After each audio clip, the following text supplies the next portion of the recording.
जंहिं दीनी इदारे जे अंदर क़ुरान दीन रसूलुल्लाह जे हदीस जो इल्मु पढ़ायो वेंदो आहे, सेखारियो वेंदो आहे, उन जी असांखे केतिरी ज़रूरत आहे, उन जी हैसियत छा आहे। थोरो मदरसे जे अंदर उन दीनी इल्म ते रोशनाई विझूं त असांखे उन इल्म जी अहमियत, इल्म जी हैसियत, इल्म जे वज़न जी ख़बर पए। मोहतरम दोस्तो, दीनी इदारे जे अंदर, मदरसे जे अंदर जेको इल्म पढ़ायो वेंदो आहे उहो आहे शरीयत जे क़वानीन जो इल्म।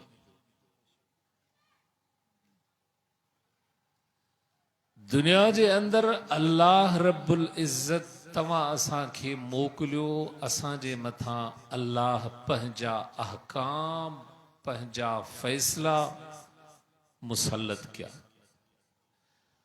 पूरी दुनिया के अल्लाह तव्हां असांजे ख़िदमत में लॻायो। हाणे ॿ कम आहिनि असांजा, अल्लाह जा अहकाम पूरा अदा कयूं, अल्लाह जी कायनात दुनिया जेका भी आहे उन खां कहिड़े तरीक़े सां ख़िदमत वठूं, इहे ॿ शयूं असांजी ज़िम्मेदारी आहे। अल्लाह जा अहकाम, नमाज भी अल्लाह जो हुकुम आहे, अल्लाह जो फ़ैसिलो आहे, रोज़ो भी अल्लाह जो फ़ैसिलो आहे, हज ज़कात भी अल्लाह जे अहकामनि में,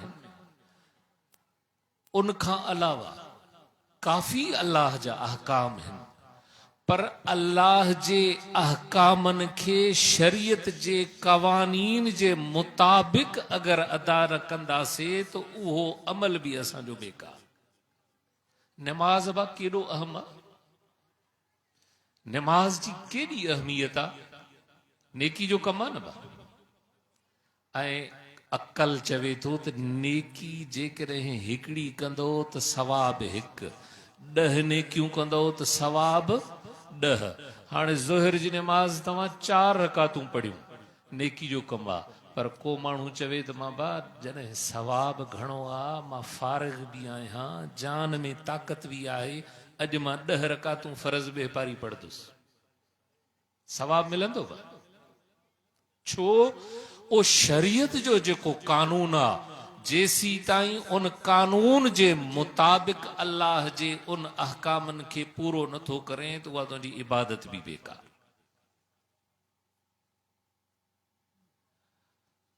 अल्लाह जे शरीयत जा कानून उहे काथों बा मिलंदा? ओ इन्ही मदरसनि जे अंदर जाथे क़ुरान ऐं हदीस जी तालीम। अक़ीदो भी तुंहिंजो असांजो तॾहिं क़ाबिल क़बूल आहे जॾहिं शरीयत जे कानून जे मुताबिक़ तुंहिंजो अक़ीदो हूंदो। अमल भी तुंहिंजो असांजो तॾहिं क़ाबिल क़बूल आहे जॾहिं शरीयत जे कानून जे मुताबिक़ हूंदो। शरीयत जे कानून जे ख़िलाफ़ चाहे नमाज पढ़ो, चाहे रोज़ो रखो, कहिड़ी भी शक्ल सूरत जी कहिड़ी भी नेकी कयो, एसी ताईं अल्लाह वटि क़बूल मोतबर न आहे जेसि ताईं हिन क़ुरान शरीयत जे कानून जे मुताबिक़। त सम्झ में आयो अल्लाह जे अहकामनि खे शरीयत जे कानून जे मुताबिक़ कीअं पूरो कंदासीं जेसि ताईं मदरसनि मां असांखे क़ुरान ऐं हदीस जो इल्मु न मिलंदो। उहे भी इंसान आहे, बुत ठाही उन्हनि जी पूजा कंदा हुआ। बुत तव्हां ॿुधो आहे, अॼु जदीद दौर आहे, पुराणे ज़माने में पत्थर खे हथोड़े सां वञी बुत ठाहींदा, बुत ठाहे सींगारे उन खे ॿाहूं ॿधियूं बीठा। अकल कमु न पियो करे, कल उहो पत्थर हो, उनखे हथोड़ो हणे पियो, अॼु वरी उन खे ख़ुदा सम्झे थो, नौज़ बिल्लाह पंहिंजे अल्लाह खे हथोड़ो पियो हणे। पर अल्लाह जी शरीयत आई, अल्लाह जी वही आई, शरीयत असांखे अक़ीदे जो तसवुर ॾिनो, असां उन क़ुरान अल्लाह जे दीन अल्लाह जे शरीयत जे मुताबिक़ जेकॾहिं अक़ीदो अॼु असां रखूं था त असांजो उहो अक़ीदो क़ाबिल क़बूल आहे।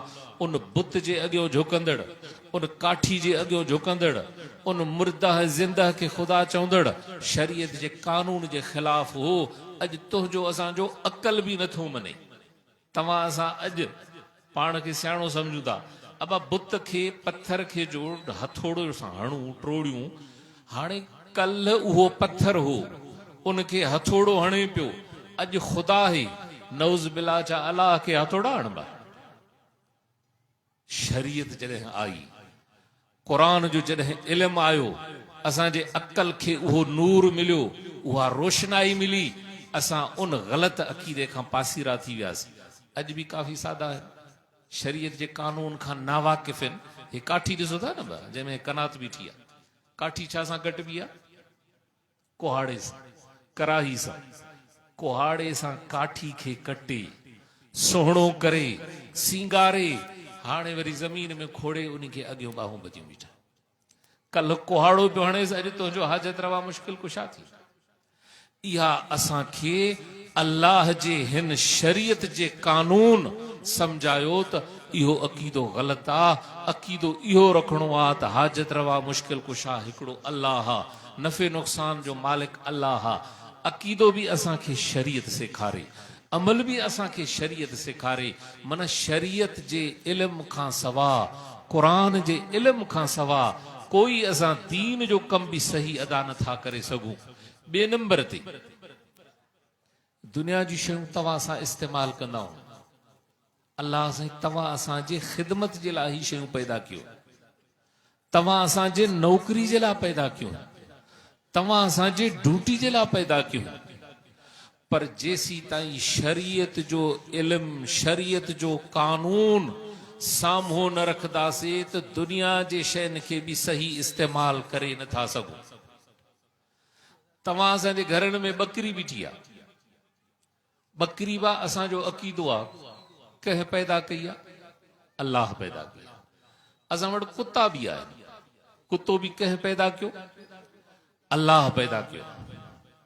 हाणे असांखे अल्लाह जे हुन शरीयत दीन सम्झायो त इहो अल्लाह जी हिकिड़ी पैदा थियल शइ हराम, कुतो हराम, ॿी पैदा थियल अल्लाह जी शइ ॿकरी आहे, उहा हलाल। हाणे शरीयत खां रहनुमाई वरितीसीं त हिकिड़ो जानवर उनखे असां नफ़रत जी निगाह सां, ॿियो जानवर उनखे असां सुहिणी मोहबत जी निगाह सां ॾिसूं था, हराम खे छॾियूं था, हलाल खाऊं था। जेके शरीयत जे कानून खे नथा मञनि, जेके शरीयत जे कानून खां नावाकिफ़ आहिनि, दुनिया में चाहे केतिरी तरक़ी छो न हुजे, चाइना तव्हां ॿुधो आहे चीन मुल्क आहे, पर अल्लाह जे हिन कानून जे मुताबिक़ ज़िंदगी नथी गुज़रे। उहो चाइना जो दुनिया जी तरक़ी वारो माण्हू, मुसलमान जीअं तूं ॿकरी खाए थो, उहो कुते जो गोश्त ईअं खाए थो। अॼु मुसलमान खे कुते जो गोश्त तैयार करे ॾे, चवंदो गोली क़बूल आहे, मौत क़बूल आहे, कुते खां नफ़रत आहे, कुते जो गोश्त न खाईंदुसि।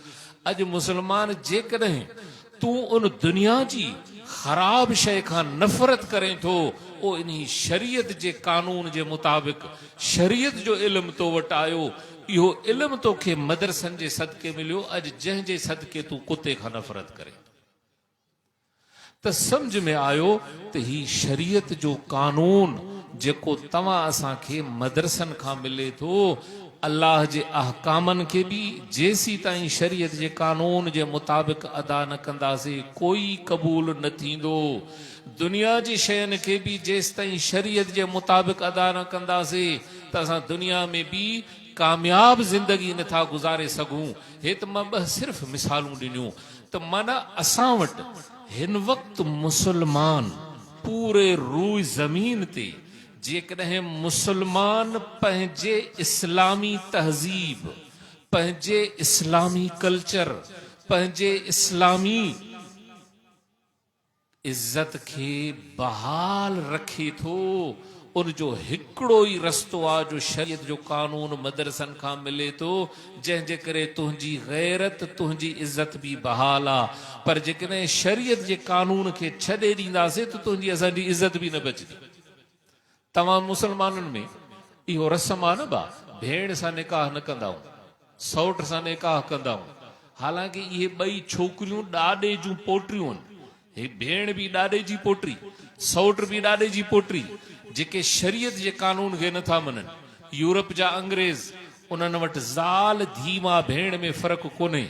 तव्हां अॼु घोटकी जे कचे में, तव्हां घोटकी जे शहर में, पंहिंजे ज़िले में, पूरे रुई ज़मीन में हर मुसलमान जे ज़हन में इहा शइ वेठल आहे, चाहे उहो बिस्मिल्लाह पढ़ियल बि न आहे, चाहे उहो मज़दूर आहे, चाहे उहो राहक कुड़मी आहे, चाहे उनखे कलमे जी ख़बर वुज़ू जी ख़बर कोन्हे। कंहिं बि मुसलमान खे चओ त भेण सां निकाह कर, उन वक़्त में गैरत जो इज़हार, कावड़ जो इज़हार कंदो, कलाशन कंदो त भेण सां निकाह हराम आहे। छा तव्हां इहा शइ ॿुधाए सघंदो त असांजे पाकिस्तान न, पूरी दुनिया जे अंदरि कंहिं कबीले जे सरदार जो फ़ैसिलो आहे त भेण सां निकाह न कर, कंहिं मुल्क जे कोर्ट जो फ़ैसिलो कोन्हे त भेण सां निकाह न कर, कंहिं मुल्क जे सदर जो फ़ैसिलो कोन्हे त भेण सां निकाह न कर। इहा गैरत तुंहिंजे ज़हन में जेका वेठी आहे, उहो शरीयत जो कानून जेको मदरसनि खां पढ़ियो थी, इन मदरसनि जे सदके इहो असांखे त सम्झ में आयो त असां मुसलमाननि जी तहज़ीब, असां मुसलमाननि जो कल्चर, असां मुसलमान पंहिंजे इस्लामी सकाफ़त ते जेको अमल कयूं था, असां मुसलमानी ज़िंदह रखियूं वेठा हूं, उहो हिकिड़ो ई रस्तो थी मदरसनि खां इहो इल्मु मिलियो आहे। इन इल्म जे ज़रिए तूं पंहिंजो अक़ीदो, इन इल्म जे ज़रिए तूं पंहिंजा अख़लाक, इन इल्म जे ज़रिए तूं पंहिंजा अमल, इन इल्म जे ज़रिए पंहिंजे मुआशरे जे अंदरि तूं वक़्तु गुज़ारे थो। जेके अल्लाह जे शरीयत खां मुनकिर आहिनि, अल्लाह जे शरीयत खां परे आहिनि, अक़ल जी कढनि, अॼु उहे दुनिया जे अंदरि अक़ल वारो माण्हू ॾिसो त उहो कुते जो गोश्त खाए थो। अॼु उहो दुनिया जे अंदरि यूरोप जो अक़ल वारो माण्हू ॾिसो त जंहिं वटि ज़ाल धीमा भेण में फ़र्क़ु कोन्हे। मुसलमान, असांखे जेकॾहिं इहा शइ मिली आहे त मदरसनि खां इहो क़ुरान, इहो अल्लाह जो दीन मिलियो। अल्लाह खां दुआ आहे, अल्लाह साईं तव्हां असांजे बचड़नि खे बि दीन जो इल्मु नसीब फरमाए। मां हदीस पढ़ी, रसूलुल्लाह सल्लल्लाहु अलैहि वसल्लम फरमायो, खैरुकुम मन तअल्लमल क़ुरआन व अल्लमह। अल्लाह जे नबी फरमायो, तव्हां मां भले में भलो उहो आहे जेको क़ुरान जो इल्मु पढ़े ऐं क़ुरान जो इल्मु पढ़ाए। मन भला माण्हू ॿ क़िस्म, हिकिड़ा उस्ताद, ॿिया तालिब। अॼु उन्हनि जी दस्तार आहे। दस्तार चइबो आहे सिंधी में पग खे, पग रखी वेंदी। मुआशरे जे अंदरि पग जा क़िस्म हूंदा आहिनि। क़ौम जो सरदार मरी वेंदो आहे, उनजी जाइ ते पगदार पुट खे रखी क़ौम जे मोतबिरी जी पग ॿधाइबी आहे। अॼु कहिड़ा न ख़ुशि नसीब आहिनि, उहे नओ निहाल शहज़ादा, 2-3 साल उमिरि अथनि, 8-10 साल 15 साल उमिरि आहे, कंहिं क़ौम जा सरदार कोन्हनि। अॼु उन्हनि खे जेका बुज़ुर्ग असांजा पग ॿधाईंदा, उहा क़ुरान जे मोतबिरी वारी पग। ऐं हिननि जी दस्तार हिते आहे न बा। वरी नबी साईं फरमायो त क़यामत जे ॾींहुं बि दस्तार थींदी। हदीस में अल्लाह जे नबी फरमायो, जंहिं क़ुरान पढ़ियो, क़ुरान ते अमल कयईं, अल्लाह साईं उन्हनि जे वालिदैन अबे अम्मा खे दस्तार कराईंदो, सोनो ताज उन्हनि जे मथे ते पाराईंदो, उन जे पीउ माउ खे। पर उहो पाण जेको हाफ़िज़ क़ुरान पढ़े थो ऐं क़ुरान ते अमल करे थो, त उन जी इज़त केतिरी हूंदी। ऐं ॿियो हदीस में ईअं बि आयो आहे, नबी साईं फरमायो त जंहिं क़ुरान पढ़ियो, उन ते अमल कई, अल्लाह साईं उनखे जन्नत जो सर्टिफिकेट ॾेई छॾियो। हाणे उहो जन्नत में वेंदो, पर अकेलो नथो वञे। हाणे उहो क़ुरान जी सदके अल्लाह साईं कोटा ॾेसि थो। हिते मिनिस्टरनि खे कोटा मिलंदी आहे न बा, नौकरियूं ॾींदा, फलानी शइ फलानी शइ। अल्लाह साईं आलमनि खे, हाफ़िज़नि खे बि कोटा ॾींदा। अल्लाह जे नबी फरमायो त हाफ़िज़ क़ुरान पढ़े, क़ुरान ते अमल करे, हाणे अल्लाह साईं उनखे त जन्नत जो सर्टिफिकेट ॾिए थो, पर इन जे अहल बैत, इन जो ख़ानदान, इन जे रिश्तेदार, उहे माण्हू जन जे लाइ जहन्नम जो फ़ैसिलो थी चुको आहे। अल्लाह साईं कोटा ॾिए थो उन हाफ़िज़ खे त 10 माण्हू चूंडे तूं जन्नत में पाण सां गॾु वठी। अल्लाह खां दुआ है अल्लाह साईं तव्हां असांखे अमल करण जी तौफ़ीक़ अता फ़रमाए। अल्लाह साईं दीन जो इल्मु नसीब फरमाए। अल्लाह साईं हक़ वारी जमात उलमा सां पूरी ज़िंदगी गुज़ारण जी तौफ़ीक़ अता फ़रमाए। व आख़िर दावाना अनिल हम्दुलिल्लाहि रब्बिल आलमीन। माशाअल्लाह जज़ाकल्लाह। ही हुआ शेर जमीयत मीरा से जमीयत हजरत मौलाना साईं अब्दुल्ला साहब जरार पहोड़वारा, जन बेहतरीन अंदाज में इस्लाही बयान फरमायो। इंतजार जूं घड़ियूं अनकरीब ख़त्म थियण वारियूं आहिनि। असांजी मजलिस जा मोर मेहमान ख़ास जानशीन हजरत हाले जवी तस्वीर हजरत हाले जवी हजरत साईं अब्दुल कादिर हाले जी साहब दरगाह आलिया कादरिया राशिदिया हमादिया हाले जी शरीफ अनकरीब तां असांजे साम्हूं जलवा अफरोज़ थियण वारा आहिनि। उन्हनि खां पहिरियां मां खिताब जे लाइ दावत अर्द रखी रहियो आहियां। फर्ज़ंदे हजरत हाले जवी हजरत साईं गुलामुल्ला हाले जीवी साहब खे अची करे पंहिंजी जमायत सां मुखातब थियनि।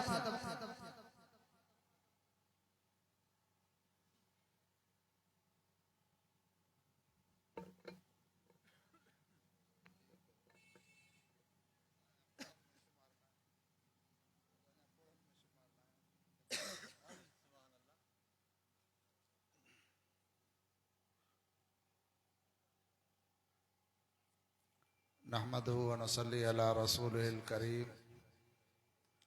अम्मा बाद फ़अऊज़ु बिल्लाहि मिनश शैतानिर रजीम। बिस्मिल्लाहिर रहमानिर रहीम। वल्लज़ी